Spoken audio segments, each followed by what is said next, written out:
Olá, estamos aqui para mais um vídeo do nosso Fiagro EGAF11 ou EGA-F11.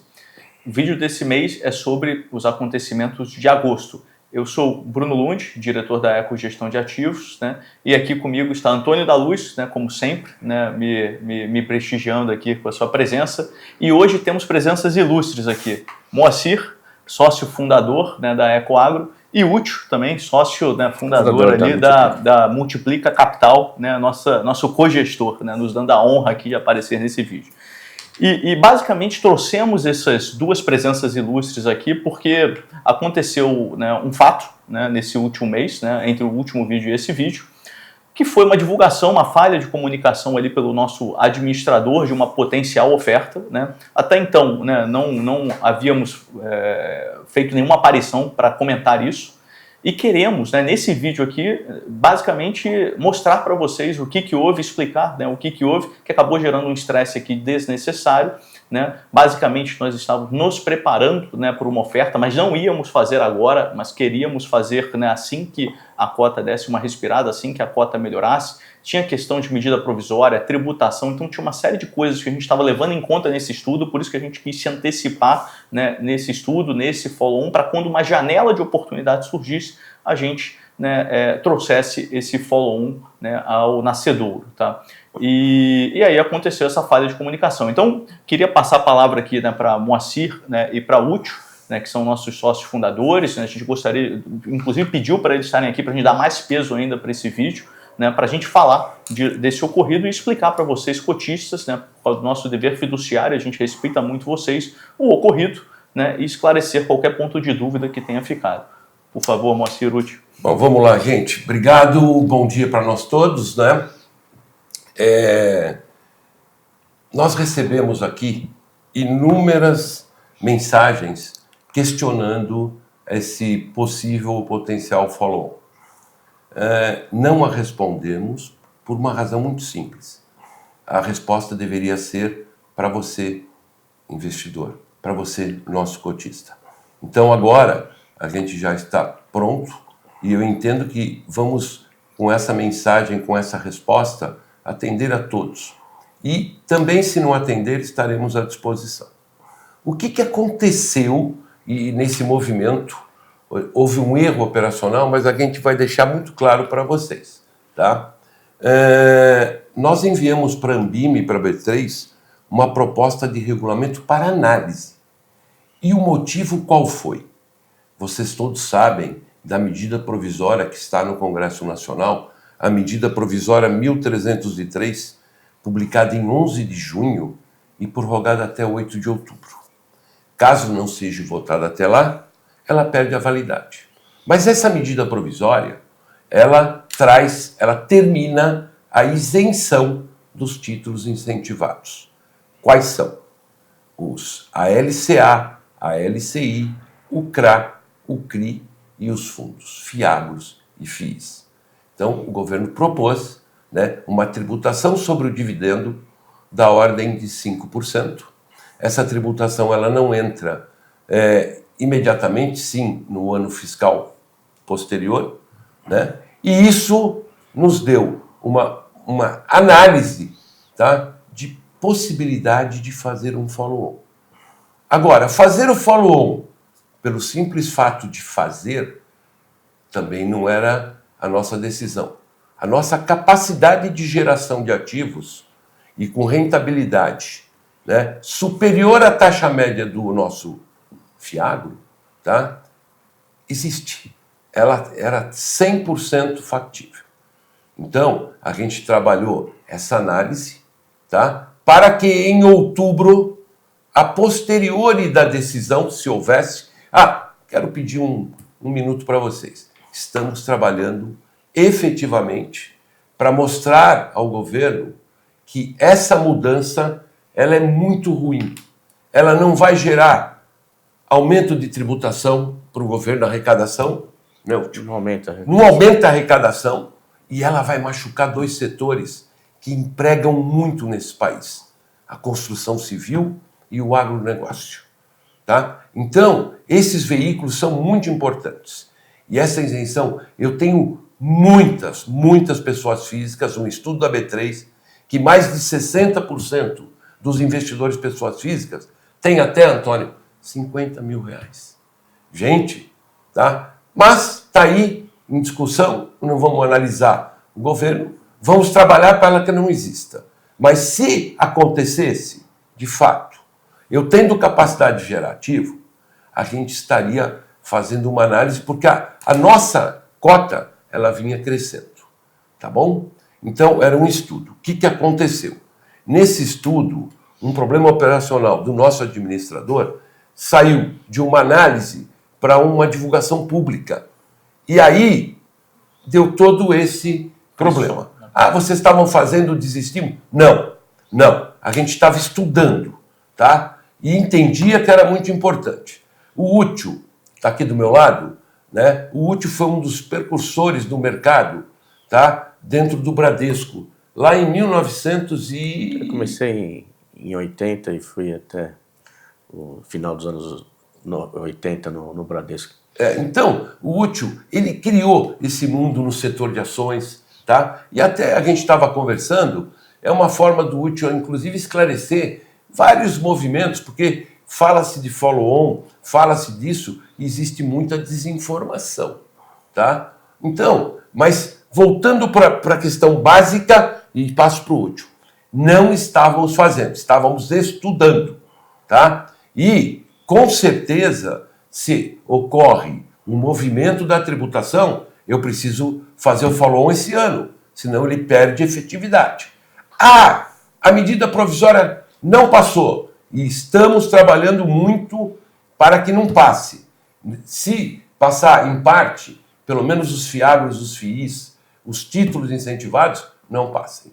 Mas a gente não sabe o que acontece lá, tá? Então a gente está preparado para esse movimento. Até porque a cota estava voltando fortemente. A cota voltando. Estava 83 em janeiro, né? 83 em janeiro e chegou a 95 agora e estava com tendência de subir. De chegar agora. De chegar ali entre 97, 40 e 99, a gente já estaria dando o contato. Eu vou pedir para o Útil dar uma aula para nós aqui. Agora, antes do Útil dar uma aula, amor, deixa eu só falar como economista e também como investidor de GAF. Também como investidor. E também como investidor de GAF, porque eu sou um investidor de GAF também, desde o primeiro dia. Nós temos que entender o seguinte: há uma perda quando entra em vigor essa tributação. E precisa ser feita a conta. O que é melhor para o investidor, para o interesse do investidor? Um follow-on abaixo da cota ou a tributação? Esta conta tem que ser feita. Mas ela só pode ir ao interesse do investidor se no derradeiro, nós fizermos a conta e estivermos também preparados para fazer. Agora, estar preparado para fazer uma coisa não significa fazê-la. O que se quer é fazer o melhor interesse para o investidor, fazendo o balanço entre tributação e valor patrimonial. Segundo ponto que o Bruno já ressaltou e que está muito claro, na nossa curva de tendência, nós encontraríamos o preço patrimonial do EGAF muito antes desse deadline. Então, não estava na mesa fazer um follow-on abaixo da cota patrimonial para prejudicar o investidor. Pelo contrário, o que estava na mesa era ver qual o melhor interesse para o investidor diante de uma situação nova criada pelo governo, que é uma medida provisória que traz essa tributação. Antônio, mais uma coisa, né? Follow-on abaixo de preço de mercado, tá? Eu queria que o Útil explicasse um pouquinho, né? Como que funciona para o mercado de ações, para o mercado de fundos de papel, que é diferente de outros fundos. Útil, por favor, explica para nós, fala para o nosso investidor como que funciona esse movimento, por favor. Eu acho que tem aqui a gente esclarecer o ponto de fazer o follow-on com preço abaixo e acima do patrimonial. A gente aqui no EGAF, a gente fez todos os follow-ons com preço ou muito próximo ou acima do valor patrimonial. O que aconteceu nesses follow-ons que a gente fez? Você tinha ali um ágio, esse ágio ia para o direito de preferência, e se esse direito de preferência não fosse negociado ou o atual cotista não subscrevesse, ele virava um detrator da cota. Você perdeu esse valor. Então, teve caso de a gente perder entre 1,5% e 3% do valor da cota nos follow-ons que foram acima do preço de valor de mercado. No valor de mercado abaixo, né, do patrimonial, e aí você está falando dos fundos de papel, os fundos de papel eles são negociados na marcação a mercado. Diferentemente vamos dizer assim, dos fundos de tijolo ou de terra, em que você tem um mercado que não tem a transparência que tem os fundos de papel, né, porque você, obviamente, não tem um mercado de capitais para precificar as propriedades. Você pode ter um valor de mercado do investimento no tijolo muito abaixo do que é normalmente negociado. E aí, se você fizer um follow-on e adicionar novos propriedades dentro desse fundo, você pode sim ter uma diluição dessa diferença para o valor de mercado. Então, isso aí seria uma coisa não muito boa para o atual cotista. Mas no fundo de papel, nós estamos falando que tem uma marcação a mercado que está dentro da precificação do mercado, que é em cima muito da taxa de juro atual e futura. É isso que precifica o fundo, né? E deixar claro isso. Então, se você está falando, vamos fazer um follow-on com 4% abaixo do mercado. Se você pegar o yield do fundo, que é mais ou menos 1,40, 1,50 ao mês, você vai fazer uma cota ex-dividendo. Então, desses 5%, você vai falar em 3,5%. Se fizer um follow-on de 20%, 25%, você está falando que vai ter, para aquele que não subscrever, precisa deixar claro que tem o direito de preferência, então o atual cotista ele pode subscrever e aí não ter essa diluição, de 0,60% a 0,75% do valor da cota. Também não é uma coisa aviltante, sendo que esses novos ativos que vão incorporar o fundo, que nem o Moacir bem falou aqui, estão sendo negociados com uma taxa de juro acima da média do que a gente tem hoje dentro do fundo. E a gente tem que ver para frente, né? Então, para frente, se a taxa de juro ela cair, o fundo vai ganhar uma valorização maior. Se a taxa de juros dos 15% que está a Selic for para 20%, logicamente você vai ter uma perda, porque não é isso que está precificado no fundo hoje. Mas isso é importante falar. Agora, quanto ao ponto que o Antônio da Luz falou, é importante a tributação. A tributação ela é de 5%, mas hoje ela é 5%. O que vai ser para frente, a gente não sabe, né? Pode ser 15%, pode ser 20%, pode ser 10%, ou seja, é no mínimo 5%, né? Isso a gente pode prevenir, porque ninguém faz um aumento de imposto, o governo sabe, a gente sabe a forma que eles têm de aumentar a tributação, e se você estiver isento, você está isento para sempre, né? Então, se você entrar até 31/12, essa cota será isento para sempre. Se a medida provisória passar. Se a medida provisória, se não passar, aí tudo não tem problema nenhum. Aí não teria problema nenhum. Não tem problema nenhum. Mas que é uma tendência, a gente tem que ter esse cuidado para exato. o melhor interesse do investidor. Por isso que era uma análise. Exato. Né? E aconteceu esse o momento seria, o momento né? Ele é um momento ainda, né, para todos os produtos isentos, ainda um momento bom para você fazer o aumento, o follow-on. Então, perfeito, Útil. Acho que a aula magnânima aqui para todos os nossos cotistas. Acho que vale a pena a gente mencionar basicamente algumas coisas, né? Aqui, 3 coisas aqui, basicamente. Primeiro, momento de mercado estava com uma tendência muito positiva e tudo indicava que a gente ia bater o contábil em alguns dias à frente ou meses à frente, e a gente queria se preparar para quando lá chegasse. Acho que esse é o primeiro ponto. Segundo ponto, tinha uma medida provisória na frente que fazia, né, o FIAGRO ser tributado. Era um outro ponto que a gente estava botando aqui na equação.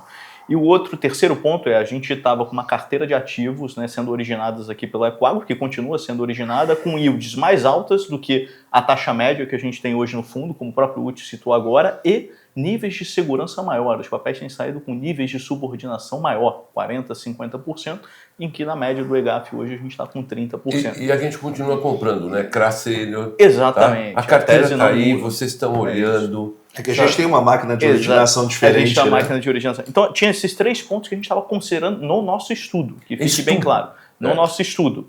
E, infelizmente, teve essa falha de comunicação, teve essa saída a mercado daqueles documentos. Se você reparar bem naqueles documentos, que inclusive nem mais lá estão, mas quem conseguiu acesso aos documentos, você vê que tinha várias coisas que estavam em brackets, tinha várias datas que estavam com realce amarelo, mostrando que era só rascunho. Não era algo, de fato, que tinha sido redigido por uma oferta oficial. Era rascunho. E que, não sei porquê, né, o nosso administrador cometeu, né, essa falha. Né? Então, a gente gostaria, né, de deixar isso muito claro. Nesses 3 pontos, a gente estava, sim, considerando, estava, sim, estudando e estava buscando a melhor janela de mercado e queríamos estar prontos para essa melhor janela de mercado.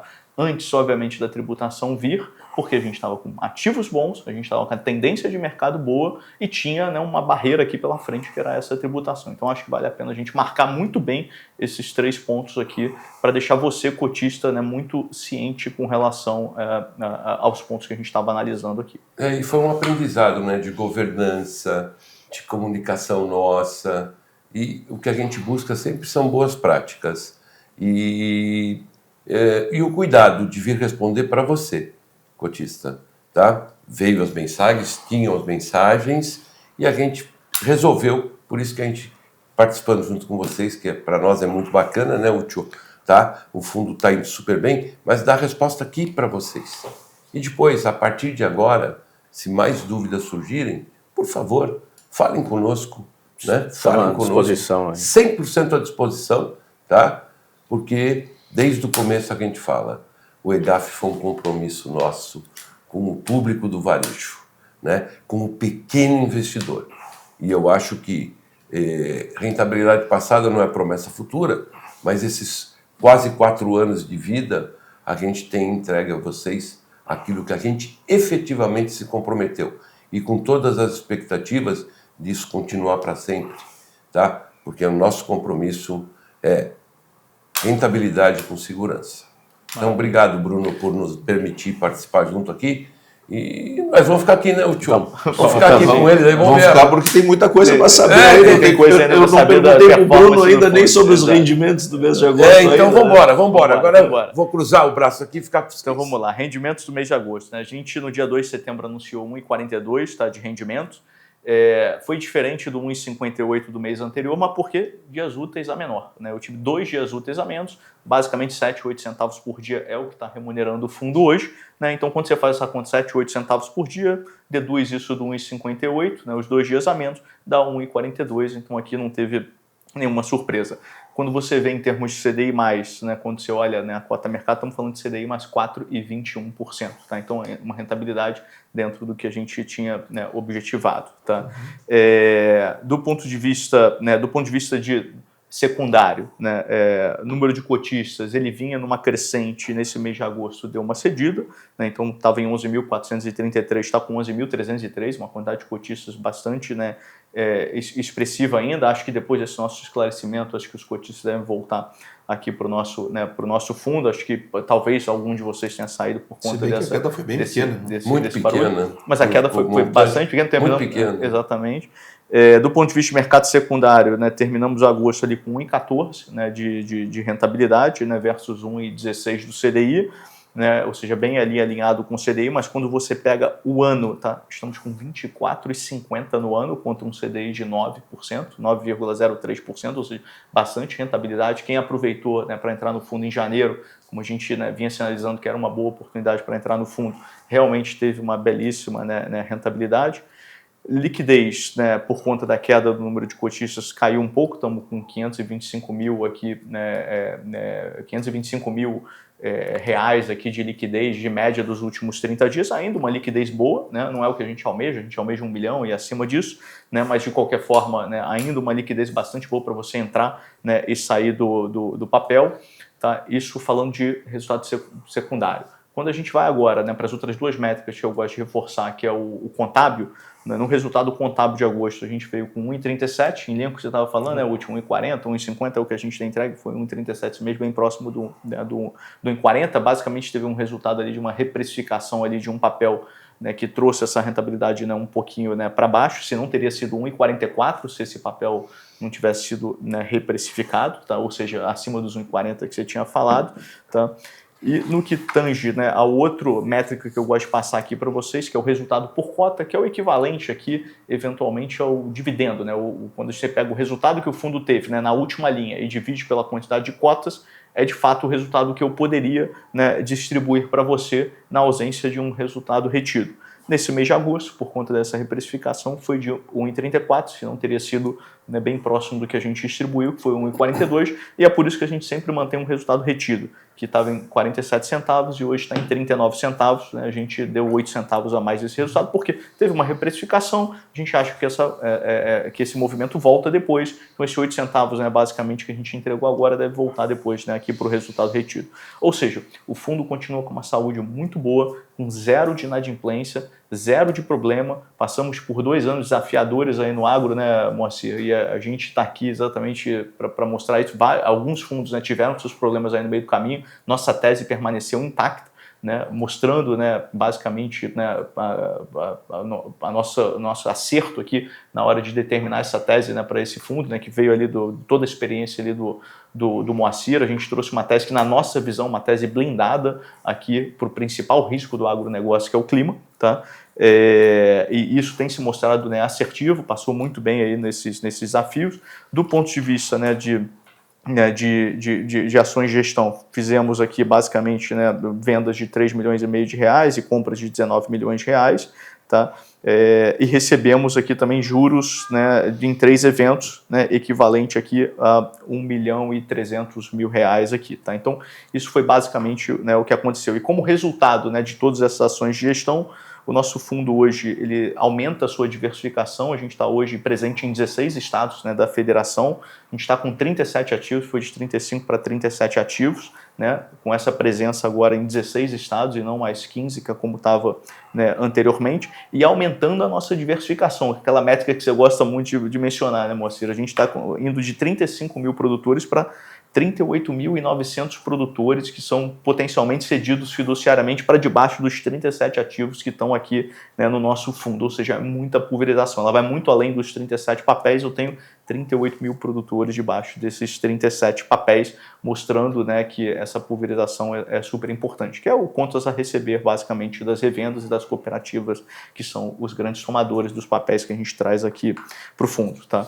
Com isso, né, a nossa carteira termina com 310 milhões de reais, né, não aumentou o patrimônio líquido do fundo, ele continua, né, igual, tá? E a gente está com caixa hoje aqui, né, suficiente para a gente, né, com os recebimentos que estão por vir dos ativos, mais o caixa que eu mantenho hoje, para conseguir pagar os dividendos para vocês até o fim do ano, que é em dezembro, que é quando chega, né, um volume bastante expressivo de pagamento de juros dos nossos papéis. Nossos papéis pagam muito em junho e dezembro, que são as grandes concentrações de pagamento de juros do nosso papel. E aí, entre esses períodos, a gente precisa fazer essa gestão de caixa, né, eficiente para que a gente consiga, né, pagar, né, o rendimento para você, cotista. Então, nosso caixa hoje está com, né, basicamente 9,9 milhões de reais aqui, né, alocados em caixa, né, basicamente para distribuir para vocês nesses períodos, né, entre o junho e entre o dezembro. Então, como esse vídeo, né, a gente foi uma matéria, né, especial, que a gente quis focar bastante aqui no ocorrido, né, no fato ocorrido, né, nesse infortúnio que aconteceu e gerou esse estresse desnecessário, né? A gente quer fazer um vídeo mais curto sobre aqui os resultados do fundo, mas a gente não queria deixar de trazer para vocês aqui a performance do fundo, né? A gente entende que hoje também macro e agro a gente pode depois fazer um mais longo depois com o Antônio, porque não queremos deixar esse vídeo, né, mais longo, mas a gente não quis não vir aqui e explicar para você, né, todo esse ocorrido que aconteceu e que circulou em alguns, né, em Clube FII, né, em alguns sites, né, especializados aí de fundos imobiliários e fiagros, né, e a gente queria esclarecer para você o ocorrido. Espero que com isso, né, você tenha entendido, né, o que a gente estava fazendo aqui. Né, e a gente está super à disposição para qualquer dúvida, a gente esclarecer. Tá? E Bruno, antes de fechar, claro, dá 2 minutos de dedo no pulso, não escutar o Antônio, o investidor ficar... eu sei disso, tá bom. Que o pessoal comentou 2 minutos. 2 minutos, 2 minutos de dedo no pulso. Então, já que você me pegou de surpresa, vou dizer o seguinte, vou unir o que o Bruno falou, né, sobre os pagamentos de junho e de dezembro. Moa, quando o agro estava sob ataque, sobretudo da imprensa, a gente estava todo mês aqui dizendo, estamos tranquilos com a carteira do EGAF. Eu perguntava para o Bruno, tem algum sinal vermelho? Não tem. Tem algum sinal amarelo? Ele dizia, não tem. Agora eu vou dizer o negócio seguinte, se não tinha naquela época, imagina agora para dezembro, que é o novo pagamento, quando nós devemos ter uma safra este ano que foi reajustada mais uma vez. Agora a safra é 350 milhões de toneladas, um crescimento de quase 18% em relação ao ano passado. Recorde do recorde. Recorde do recorde do recorde do recorde. Saiu a projeção agora para 2026, 370. Ou seja, vamos ter uma safra maior ainda ali na frente. Estamos com os preços significativamente maiores do que no ano passado, com margens, lógico que não é aquela que o produtor deseja e sonha, mas significativamente mais elásticas do que aquelas que nós tínhamos no ano passado. Estamos com a perspectiva de taxa de juros elevada ainda por um bom tempo e vamos seguir pagando um ótimo rendimento para o nosso investidor. Então, tudo que nós vemos, Moacir, Bruno e Ucho, tanto de macro quanto de agro, é para fazer o investidor ficar aqui no EGAF, porque afinal de contas temos um ótimo produto, uma ótima rentabilidade e só vemos daqui para frente menos riscos ainda do que aqueles que nós já tínhamos. Eu acho que finalizando, né, um dos motivos que nós nos associamos à Multiplica foi uma conversa nossa, né, lá atrás, na tese de investimento, se mostrou acertada, fruto de experiência, pioneirismo e tudo mais. O que o Antônio falou é total verdade. O agronegócio é resiliente, tá? A nossa preocupação em ter títulos sênior com subordinação, pulverização é isso. Rentabilidade passada, eu gosto sempre de afirmar, não é garantia de renda futura, tá bom? E outra coisa, nos momentos difíceis, como foi dito agora, o que a gente fez? Monitoramento. Porque a gente só faz agronegócio, né? Quanto estivermos andando aí nesse mundão, né, Ucho, acompanhando nossos parceiros, ajudando na gestão deles. Então, Bruno, Antônio, eu, mestre Ucho, meu parceiro de muitos anos, queríamos agradecer a oportunidade de estarmos aqui. Se convidar, volto mais, né, Ucho? Sempre convidado, estaremos aqui. Gostei. 100% das vezes. Mas obrigado, Antônio, por ceder espaço, Bruno. E você, cotista, qualquer dúvida, fala com a gente. Agora, a gente está tranquilo porque falou para você, tá? E se algo mais esclarecedor quiser saber, o Ucho dá uma aula sobre follow-on, o que é mercado de renda variável, o que é mercado de título de renda fixa.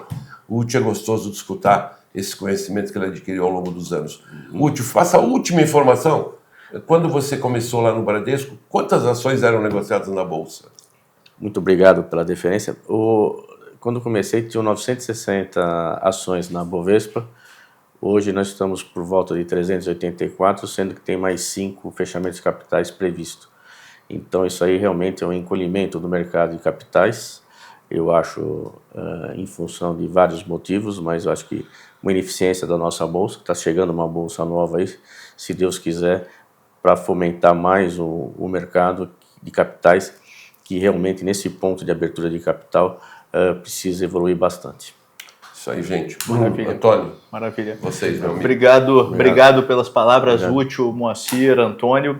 Bom, e com isso, né, sem mais delongas, eu dou por encerrado aqui, né, o nosso vídeo. Espero que vocês tenham tido todos os pontos de dúvida esclarecidos e até o nosso próximo encontro. Muito obrigado. Obrigado.